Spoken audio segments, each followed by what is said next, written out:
China crisis. Are we set to lose the cream of our crop to the East? The one club man. What price loyalty in today's game?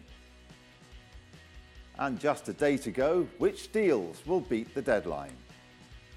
Welcome to the first of two Football Whispers shows today as we count down the hours until the January transfer window closes. Joining us, Phil Smith, one of two brothers who pretty much wrote the book on how to be a football agent, and the thinking man's footballer, former Chelsea and Republic of Ireland striker Tony Cascarino. China's interest in the beautiful game has accelerated since this time last season, with phenomenal salaries luring some of the world's footballers to a new career in the Far East. It could be argued that many of the players who've taken the Chinese cash are past their best. But could that change? If Diego Costa ends up in Shanghai or Beijing, then they have a player at the top of his game. It's also been a familiar story when we look at the nationalities heading east. But what chance an Englishman making the move? And what are the implications for the game here and elsewhere among the footballing establishment? Phil, it's got to be golden days for an agent, surely. Well, if you're actually one of the ones doing the deal, absolutely. But taking up the theme that you've talked about there, I think it's a timing issue as much as anything else. A lot of talk this weekend about Wayne Rooney. And actually, it might be the right time for him in many respects. If Manchester United are looking to replace him as such, and his England days are on the wane, excuse the pun, does he now go whilst he's still got a real value? Because leaving it one more year will probably mean that they won't want him. So such huge, vast amounts of cash to be, or money to be made over a contract like that, it may well be the right time for him. If we take the case of Wayne Rooney then, would it be cruel to say that that would suit United down to the ground? Well, we know he's one of the highest paid, if not the highest at United. So they will want off their wage bill. And Wayne is in a transition part of his career because, like Phil said, if you're not playing, Wayne's had a career of being in the side week in, week out over a number of years. And it's the first time he's found himself, and as an ex-player, being on the bench, not being involved, not starting as often as you like, you end up getting a bit disillusioned. Now, he's broke Bobby Charlton's record. He's beaten England's record as well with goals. So what is the next thing on the horizon for Wayne? And it is probably going to be leaving the football club. Where does he go? Is America, I would say, was a real big option for him. He's got three young boys. Would he want to take them to China?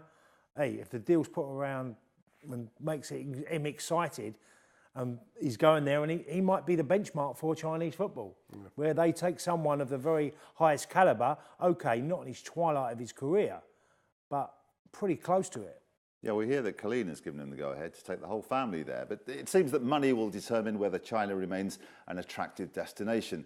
Our man in Hong Kong is Christopher Atkins, and he's taken a look at the players most likely to make the move east.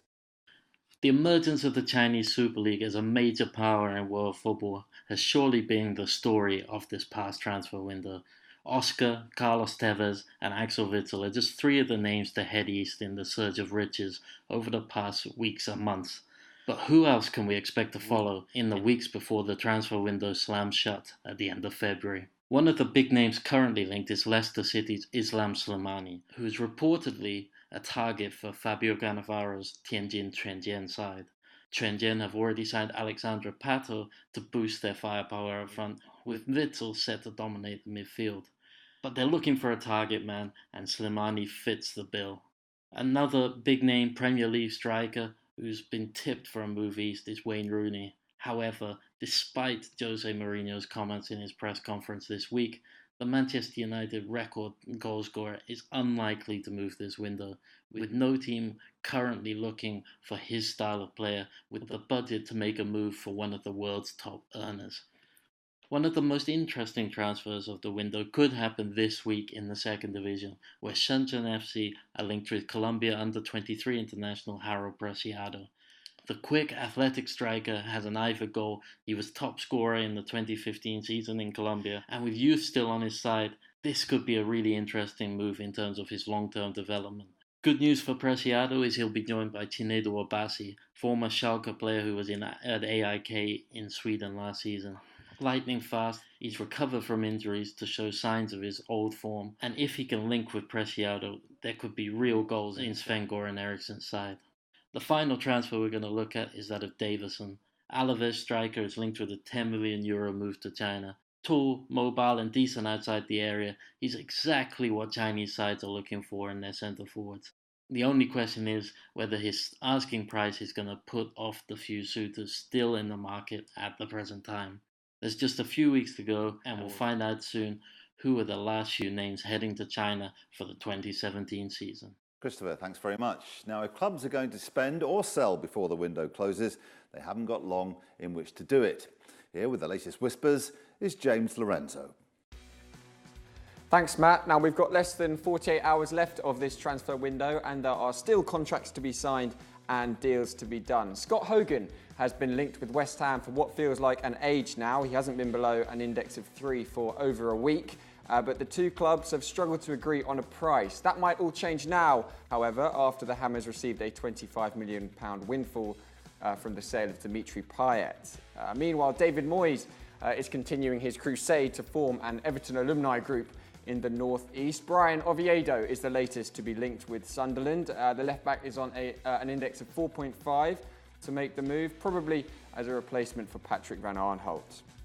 On to Whispers 6 through 10 now, and we think Southampton are close to completing a £17 million deal for Napoli striker Manolo Gabbiadini. That's in 7th on 4.1.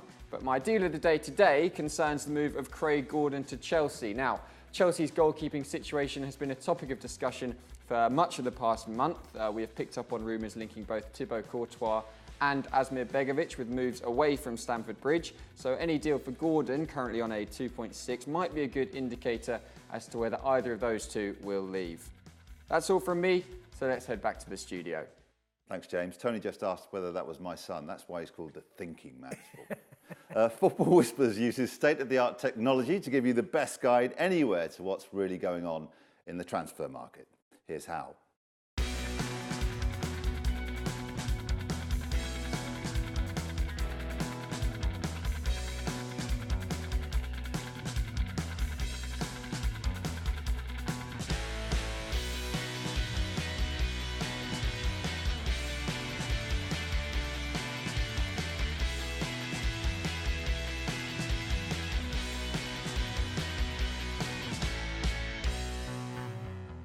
One effect of the money that's poured into football in the last quarter of a century has been the disappearance of the one-club man.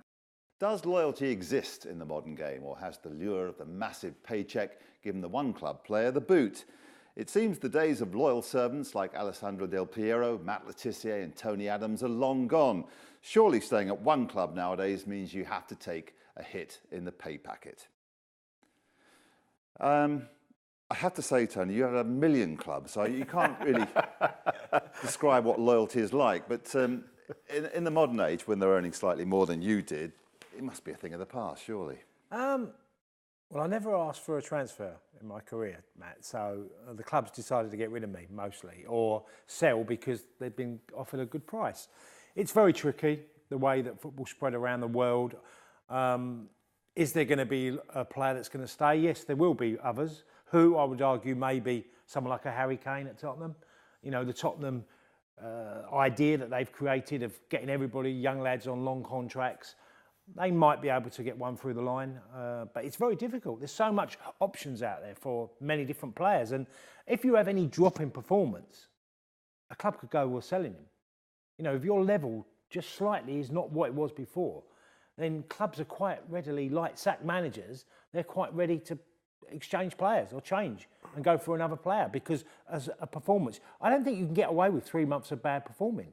If you do, you'll probably be out the team and probably out the club within 6. So it's much different. But surely it's not an agent's interest to keep a player at one club. There's more money to be made by moving them around. Well, you say that, but you know, if you look at Harry Kane at the moment, he's at the top of the pay scale at Tottenham. And he's where he wants to be, and it's the right place for the development of him still as a player. So why leave? And they look like they're going to be successful. I think you want to go hand in glove. You know, do you want to look at yourself at the end of your professional career and say, have I achieved what I could have achieved? What medals have I got? Etc., etc. probably you want to, yes, you've got a short span to be able to make the money, but you want to marry that with being successful as a player. I think Phil would also say that, you know, they make lots of money with all different deals of players, but he would have some great relationships with club presidents, owners, where he's dealt with before and he feel very comfortable in negotiating with them again. I think that plays a big part for agents. I think you look at some of the deals that are happening now on a much smaller scale today. You've got Everton trading 2 players to Dave Moyes at Sunderland. He knows them. He had them at Everton. Oviedo, I'm not sure Gibson was there in that time, maybe he was, but he knows what he's going to get out of them. They've got to hit the ground running, which is a lot of what this transfer window is all about. You don't want to buy somebody who beds themselves in by April, it's too late. So there's a lot of that goes into it. Who you know, who you can rely upon.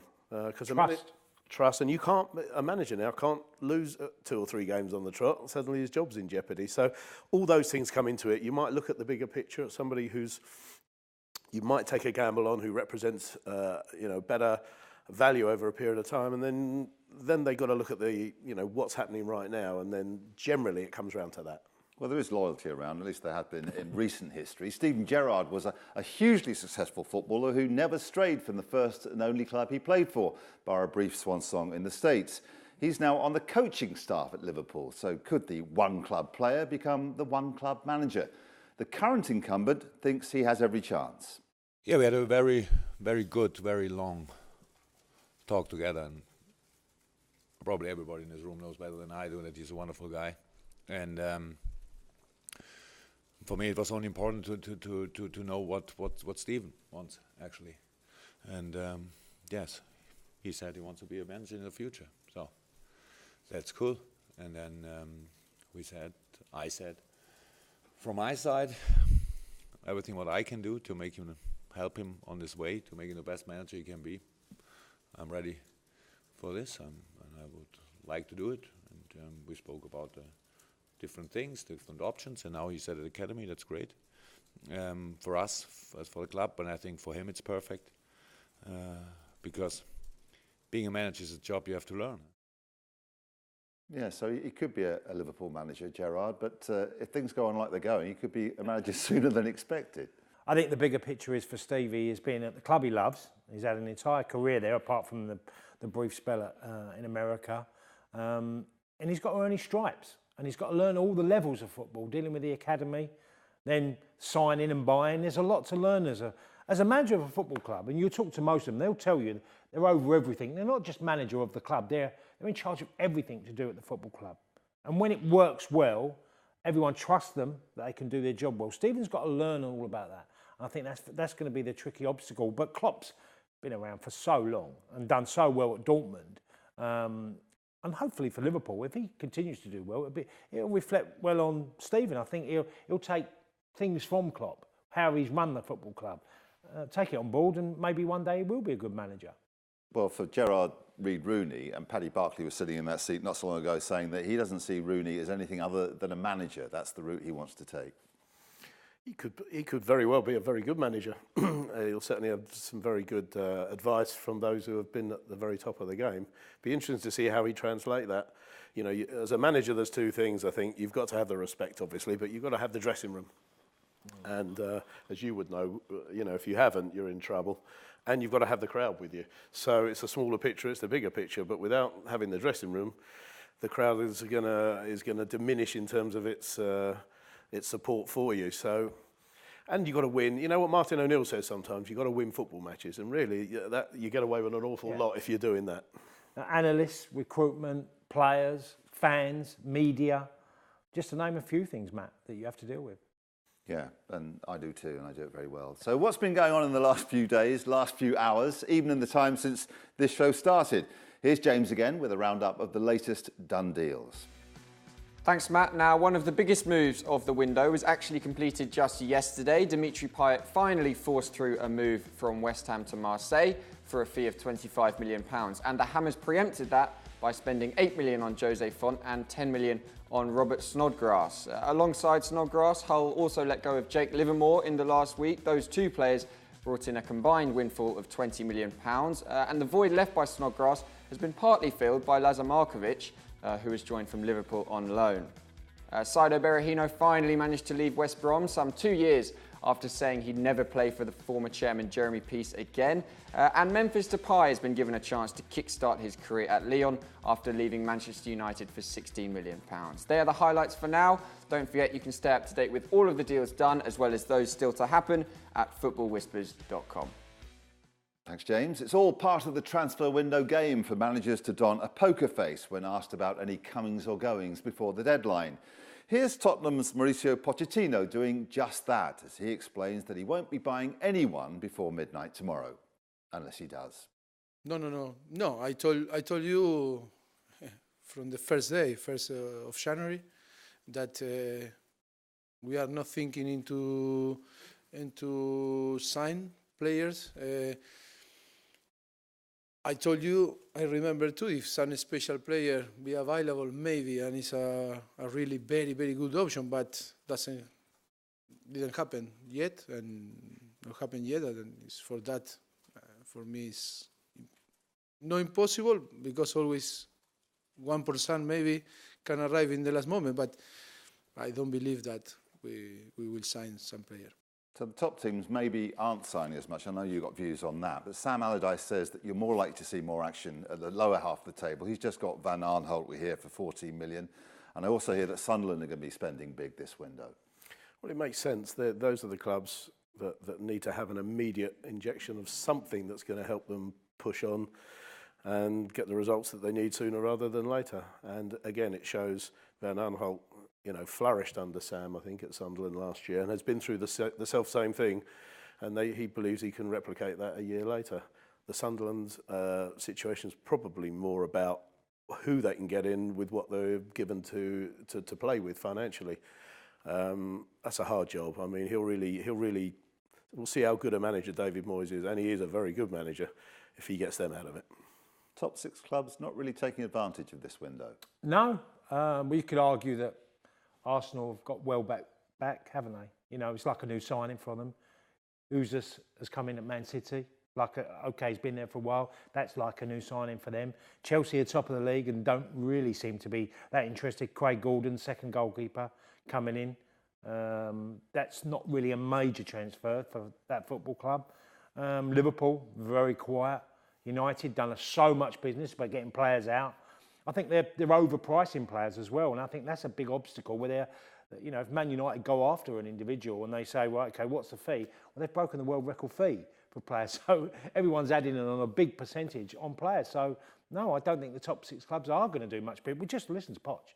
Not really interested. He's got a great young squad, really feels complete, and unless something special comes in, he's not doing anything. But are they missing a trick? There's not an advantage to be had by improving your squad at this time, or is it just we're doing well, so we'll leave it as is? Well, you've got to look at what the competition is there, and you can't predict injuries maybe or suspensions, but a tight group of people, a tight group of players is probably worth a lot more than bringing somebody in on the hoof just to have an extra player there. And of course, you can use the younger players as well. They've got 25 that they have to submit to the Premier League, but the younger players, the 18-year-olds, etc., you can bring them in, and there's quite a few of them that are probably on the edge anyway. Gentlemen, that's all the time we have at the moment. Thank you very much for your company. We've got time to tell you, however, that you should get in touch with us via Facebook or Twitter. Just let us know what you think. Tell us about any deals you know are in the offing, or simply put a question to our panel. We'll be back in a couple of hours with Phil's brothers John, or even Phil's brother John, another veritable super agent, and the man behind the incredibly successful game Football Manager, Miles Jacobson. We'll see you then.